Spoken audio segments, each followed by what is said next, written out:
à l'école. Dans mon temps, on disait rigueur et bonne humeur. Tu connais ça? Tu savais Oui, ça? ben, j'ai vu ça en entrevue. Il y avait comme tous vos étudiants, puis ils chantaient, je pense, je sais pas. Vous êtes enfant d'ouvrier, de métallurgiste. Votre mère était mère au foyer. Puis, je me demande comment vos parents ont accueilli la nouvelle que vous vouliez devenir comédien. Comment ça? Bien, ils l'ont pas accueilli d'un coup, tu sais. J'avais pris la décision, si on veut, hein, une façon de parler, très jeune. Ouais. Tu sais, comme à peu près à l'âge de 12 ans, 10, 12, 13 ans, là. Je voulais être comédien. Être comédien. J'étais très intéressé par ça. Puis c'est quoi qui a déclenché? Bien, c'est qu'à un moment donné, j'ai fini mes études de secondaire, très secondaire.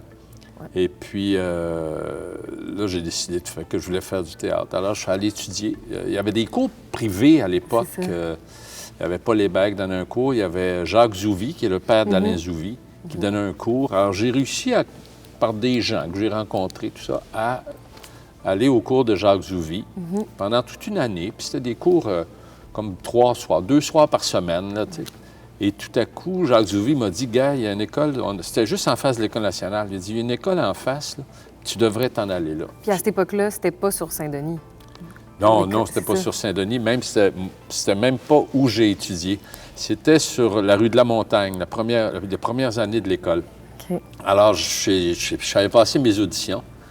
Et puis, j'ai été accepté. Et là, ça a changé ma vie, là. Ça a vraiment changé ma vie. Puis ça a été quoi votre plus grand moment d'enseignement? Je pense que ça a été en 89. J'ai monté l'Opéra de Katsu avec Catherine Gadois, avec les élèves de 4e année, dans la salle André Pagé. Et l'Opéra de Katsu, il y a de la musique, du chant, du jeu.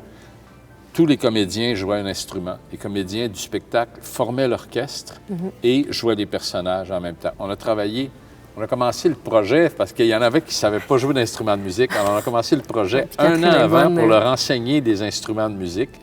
Ils ne pouvaient pas jouer des grandes affaires, mais ils jouaient la musique de Kurt Weill. Ouais. Et puis, on a monté l'Opéra de Katsu dans Pagé, puis ça a été un souvenir extraordinaire avec la classe de François Papineau, Sophie Préjean, Valérie Blais, Isabelle Leblanc, cette classe-là. Ouais. C'est un de mes grands souvenirs de l'école.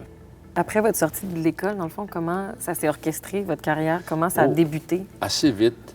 La dernière année que j'étais à l'école, j'avais une offre de théâtre au mois de juin, juillet. Et puis, alors, l'école m'a comme permis d'aller jouer, à condition que je revienne chaque semaine. Alors, je jouais dans un spectacle où je venais répéter une journée par semaine. Puis, on a fait le spectacle 3-4 soirs, mais dans l'école, pas au Monument. Là, on avait fait nos spectacles publics au Monument. Alors, j'ai fini l'école un peu sur les chapeaux de roue. Et puis, j'ai tout de suite commencé à travailler. Et l'année suivante, 1 an plus tard, ma première année, j'ai joué dans des pièces de théâtre à la nouvelle compagnie théâtrale qui est maintenant Théâtre Denis Pelletier. Ouais. Puis bon. Et puis après, on a fondé avec des anciens de l'école, toute une gang d'anciens de l'école. On a fondé une compagnie de théâtre qui s'appelait le Théâtre du même nom. Puis on a joué au Théâtre d'aujourd'hui. On était dans les premières troupes. Au Théâtre d'aujourd'hui, il y avait 3 troupes qui travaillaient là. On était une des 3 troupes au Théâtre d'aujourd'hui qui était sur la rue Papineau, dans un sous-sol où il fallait mettre nos bottes parce que l'eau montait quand il pleuvait. Et puis, alors ça a marché très, très fort, les spectacles du Théâtre du même nom. Alors, avec Jean-Claude Germain et toute une gang d'anciens élèves de l'école. Nicole Leblanc, Odette Gagnon, qui est une fille de ma classe, Monique Rioux, Louisette Dussault, Jean-Luc Bastien. On était tous des anciens, on s'était réunis pour fonder cette troupe-là. Puis alors ça a marché, puis là, ça a déboulé après ça. Puis vous faisiez de la création ou plus? Oui, on faisait de la création, collective. OK. À partir d'improvisation, on faisait des ateliers d'improvisation pendant des semaines. Et Jean-Claude Germain écrivait un texte. Et dans les spectacles, on improvisait aussi devant public. Génial. Et ça, tu vois, ça a fait que les élèves de l'école sont venus voir nos shows et ont demandé à la direction de m'engager comme professeur d'improvisation. Alors, 2 ans après ma sortie de l'école, je suis devenu professeur d'improvisation à l'école. Et c'est là qu'a commencé ma carrière d'enseignant. Tu as été régisseur au Théâtre du Rideau Vert dans tes premières années. Oui. Puis qu'est-ce que ça t'a amené d'être derrière, d'être... Bien, j'ai compris l'importance de l'arrière et le respect de l'arrière. Tu sais, moi, j'ai vu des grandes actrices pitcher leur accessoire en sortant de scène, là, puis il n'y avait pas d'accessoiriste dans ce temps-là, c'était le régisseur, puis il était à quatre pattes en dessous des meubles, chercher l'accessoire pour le lendemain soir, tu sais.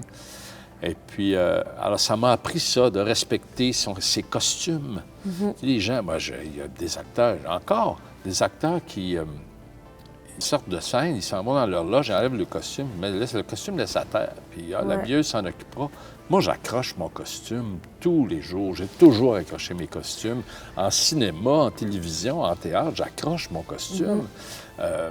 Ensuite, je fais attention à mes accessoires, je suis respectueux des gens, je comprends que pendant des générales qu'il faut reprendre parce que le gars du son a manqué son cue. Ben oui, so what? Moi, si je bafouille puis qu'on reprend pour moi, on peut reprendre aussi pour le technique. On travaille tous ensemble. C'est un ensemble, le théâtre.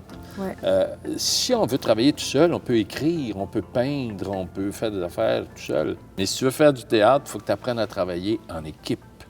Est-ce que ça t'a appris aussi une rigueur, comme dans le travail? Ah bien ça, je suis très rigoureux. Ça, mais je l'étais déjà. J'ai toujours été rigoureux. C'est pas nécessairement d'être régisseur qui m'a appris ça. Mais j'ai toujours été très rigoureux. Bon, d'ailleurs, à l'école, dans mon temps, on disait rigueur et bonne humeur. Tu connais ça? Tu savais ça? Oui, ben, j'ai vu ça en entrevue. Il y avait comme tous vos étudiants, puis ils chantaient, je pense. Je sais pas. Oui. D'ailleurs, André Robitaille, qui était un de mes élèves, avait une émission à la télévision qui m'a invité il y a 2-3 ans à faire une entrevue à son émission pour parler de rigueur et bonne humeur. Ah, c'est bon. Et puis, il dit que ça fait encore partie de son métier, de sa façon de travailler, dans la rigueur et la bonne humeur. Dans ta carrière, tu as su être souvent au moment charnière de l'histoire du théâtre québécois. Tu sais, je regardais ta carrière et j'étais comme... Il est partout. Il est dans tout ce qui a fait en sorte que le théâtre a avancé à Montréal, au Québec. Moi, j'ai été chanceux. Oui. J'étais très, très chanceux. Tu penses que cette chance-là vient d'où? Bien, je suis un être charmant. Je suis travaillant. Je sais mes textes. Je suis à l'heure. C'est drôle, j'ai l'air de faire des blagues, mais ça compte dans ce métier-là, c'est effrayant. On ne veut pas travailler avec des génies qui sont toujours 3/4 d'heure en retard. On ne veut pas. C'est trop compliqué, c'est trop dur. On n'a pas assez de moyens pour faire ça.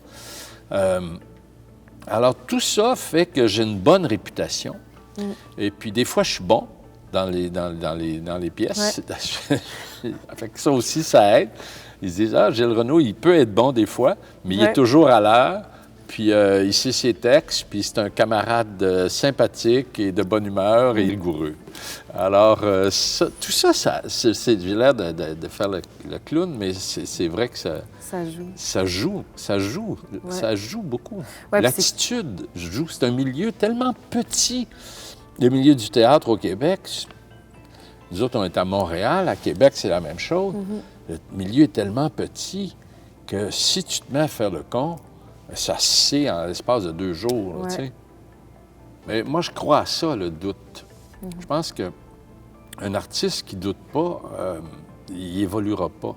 Il faut douter, il faut remettre en question ce qu'on fait. Il faut remettre en question la façon dont on le fait. Et le doute fait partie de notre métier, fait partie de notre travail. Il faut vivre avec, il faut apprendre à... Pas nécessairement le contrôler, mais on se réveille la nuit paniqué quand on joue au théâtre, quand on a un gros rôle au cinéma ou à la télévision. On se réveille paniqué la nuit. Moi, je me réveille la nuit puis je fais des italiennes de mes textes. Ça fait 55 ans que je fais ce métier-là. Alors, il n'y a pas de solution, il n'y a pas de remède à ça. Il faut juste que ça nous empêche pas de fonctionner. C'est juste ça. Jean-Claude Germain. Ah, Jean-Claude Germain. Voilà. Il parlait beaucoup de la pensée artistique. Puis, qu'est-ce que tu penses de ça? Pourquoi c'est important d'avoir une pensée artistique? Bien, je pense que tous les artistes ont une pensée artistique. Tu ne peux pas être un artiste si tu n'as pas une pensée artistique. Là, c'est juste qu'à un moment donné, il faut que tu en prennes conscience, il faut que tu arrives à la formuler, si on veut, et à faire tes choix en fonction de ta pensée artistique. Puis, est-ce que tu dirais que l'art doit toujours être politique? Mais l'art est toujours politique. Toujours politique. Veux pas. Je ne veux pas dire qu'on fait de la politique. Je ne veux pas dire qu'on prend des positions politiques là, pour un parti politique. Mais l'art est là parce que l'art est là pour faire évoluer la société. L'art est toujours à l'avant-garde, à mon avis. L'art doit être à l'avant-garde. L'art doit être 10 ans en avant de la société. Ouais. C'est comme ça que la société va évoluer, la société va suivre. Alors, pour moi, c'est ça, que le théâtre soit politique, oui. Quel conseil tu nous donnerais, autant les étudiants, acteurs, actrices, prod? Tellement simple. Faites du théâtre. Parce que vous allez entendre les voix des sirènes de la télévision, puis du cinéma, puis de la post-synchro, puis de la publicité, puis de l'argent. Mais il faut continuer à faire du théâtre malgré ça. Avec tout ça, pendant qu'on fait ça, tous les grands acteurs font du théâtre, on fait du théâtre. Tous les grands acteurs de cinéma ont fait du théâtre. Ouais. Le théâtre, c'est la source. Il faut continuer à faire du théâtre. Puis, tu sais, même les techniciens, là, ils vont s'en aller faire du cirque, tout ça. Revenez au théâtre de temps en temps. Venez faire un petit éclairage là, sur un show à Fred Barry. Là, tu sais. Il faut rester accroché au théâtre. Il faut continuer à faire du théâtre. Il faut monter des troupes, puis s'organiser des affaires. Puis de la création, puis trouver un auteur de votre classe. Puis on part, puis on s'en va faire ça, puis on va jouer ça chez Prospero dans la cave, ou n'importe où. Mais faites du théâtre. Ouais. Abandonnez pas le théâtre. Promis. Merci.